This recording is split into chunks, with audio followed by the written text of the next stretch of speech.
climate change na kakhalappaga loinana scientists na khoi planet asi ingnaba unconventional solution thijali khwaiding a proposal amati atmosphere da damal gi pulsing injection tawbugi wafam asini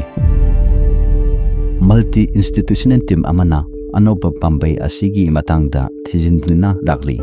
makoina hairi madudi sahi kudingi damal gi Uphol ton million 5 injection tawbuna sahi 95 gi manungda Malemsi temperature asi saurakna Celsius degree 1.6 hanta hanba ngamgani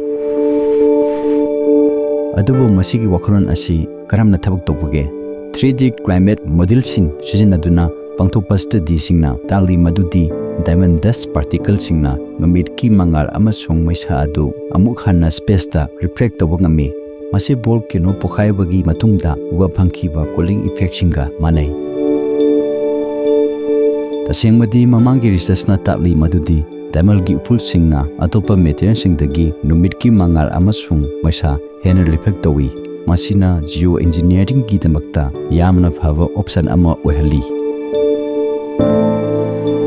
adum wenaba masigi asoba thorang asi yamna ngakpa mambal galwina lakli sarakna dollar trillion zanini masi masa mathanta akhoi phibamda maru oiba repercussion leiba sulfur dioxide injection toba gumba traditional method singdagi yamna heli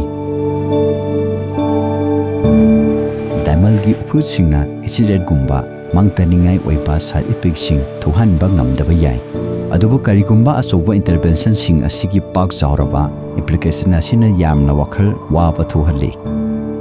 weather patterns amasung ecosystem da matam sangna sarkadaba effecting adu kari oigani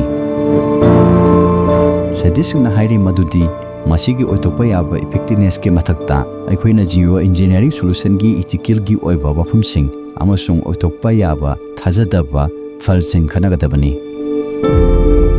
akoina climate crisis asi mayunari ba asida radical solution thiba si yamna maru oi akoina planet asi nak senabagi tamak khwedaki oiba thaba pakhatpa anoba wakholon amasung malemgi oina timbang pinaba mathau tagani diamond asi matam supada leiba yai adubu akhoi prithibi gi tungnagi phibam asi akhoina leiriba warep singda infam oi akhoi gi yung ngathunaba unconventional solution sing thijannaba akhoina sem sari bara